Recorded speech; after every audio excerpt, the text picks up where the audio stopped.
রুমাপু, fashion জগতের অনেক অনেক ডার্ক সাইড আছে, বা এখানে অনেক সিন্ডিকেট হয় বা অনেক ধরনের কিছু হয় বলে মানুষ বলে, বা যারা মডেল তাদেরকে বলে যে তারা অনেক ধরনের এডিকশনে থাকে। আসলে এই বিষয়টা আপনি একজন অভিজ্ঞ বা আমাদের জনপ্রিয় একজন মডেল, আপনি একটু যদি বলতেন আমাদের বিষয়টা।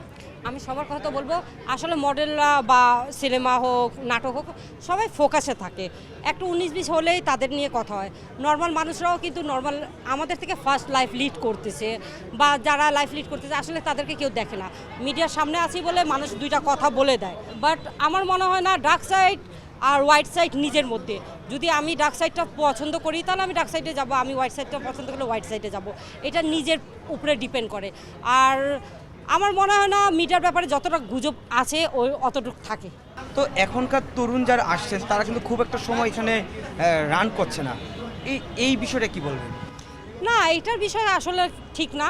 যার যার প্রফেশনাল সে যে ধৈর্য ধরে, মিডিয়ার কাজটা হচ্ছে আসলে ধৈর্য যদি ধরে কাজ করতে পারে কাজ করা যায়। অনেক গুজব শোনা যায় যে আসছে চলে যাচ্ছে, বাট আছে অনেকেই, কারণ হচ্ছে না থাকলে তো মিডিয়া চলতো না। আছে, এখনও আছে, অনেক সবাই আছে কাজ করছে। অনেকেই বলে মিডিয়াতে টিকে থাকতে হলে বয়ফ্রেন্ড দরকার, সুগার ডেডি, এই বিষয়টা কি বলবো? আপনি তো অনেক বছর ধরে কাজ করছেন। এটা আসলে কি যার মাইন্ড যেভাবে কথা বলা, আমার মাইন্ডে এটা নাই। আর আমি অন্য বিষয়ে আসলে কথাই বলতে চাই না। আর এইটা খুব একটা ট্রেন্ড হয়ে গেছে, মানুষ কথা বলে বা আপনারা যখন আসছেন বা কেউ ইন্টারভিউ নেওয়ার জন্য একটা ওয়ার্ড ইউজ করে দেয় সুগার ড্যাডি। এটা আসলে এরকম কোনো কিছু না। কিছু ভাইরাল কথা হয় যে একটু ভাইরাল করে মানুষ, আমার মনে হয় না এরকম কোনো কিছু।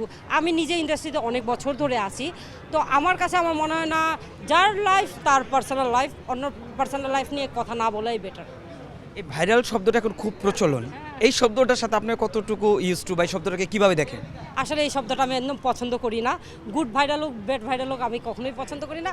নিজের ইন্টারভিউ দেখা পছন্দ করি, নিজের সুন্দর কথা সুন্দর পছন্দ করি, বাট একটা টপিকস নিয়ে একটা হেডলাইন হয়ে গেল, সেটা আবার মানুষ গোতাবে যে সেটা মানুষ কথা বলে যে এটা কি হচ্ছে, হেডলাইন কি দেখি, কিন্তু এটা উচিত না। হয়তো বা অনেকেই মজা নেয় এই বিষয়টা যে হেডলাইনটা এটা হয়েছে, মানুষ দেখছে, রিচ করেছে, বাট আমার কাছে এটা মোটেও পছন্দ না।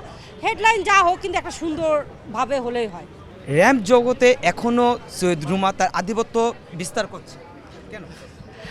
আপনাদের দোয়ায়, আপনাদের ভালোবাসা, অডিয়েন্সের ভালোবাসা, বাংলাদেশ প্রতিদিনের ভালোবাসা, সবার ভালোবাসার জন্য এখনও আমি টিকে আছি। অ্যান্ড সত্যি কথা যে আমরা অডিয়েন্সদের জন্য, আপনাদের জন্য, সবার জন্য আমি চাই যে আপনাদের মাঝে আমি সারা জীবন থাকি, যতদিন বেঁচে আছি আপনাদের মাঝে থাকি। বিদেশি মডেলরা আমাদের বাংলাদেশে আসতো, শো করতো, কিন্তু আমরা কখনো যেতে পারতাম না বাইরে। র্যাম্প শোটা যেটা আমি বলবো এখন ইন্টারন্যাশনালভাবে অনেক সুন্দর হচ্ছে। আর আইকনিক অ্যাওয়ার্ড শোর কথা আমি বলবো, এটা আমাদের একটা প্ল্যাটফর্ম করে দিচ্ছে যে আমরা ইন্টারন্যাশনালি কাজ করতে পারি। লাস্ট ইয়ারও আমরা মালয়েশিয়া শো করে আসছি, আবার নেক্সট আমাদের ইউএসএতে শো আছে, আবার নেক্সট অনেকগুলো শো আছে। তো একটা প্ল্যাটফর্ম দরকার মানুষের যে আগাবে। আর আমাদের বাংলাদেশ অনেক আগাচ্ছে ফ্যাশনের দিক থেকে, সবাই মাইন্ড ব্রড হচ্ছে। আমার মনে হয় যে আমরা বলিউডটা কি হলিউডও অনেক তাড়াতাড়ি টাচ করবো।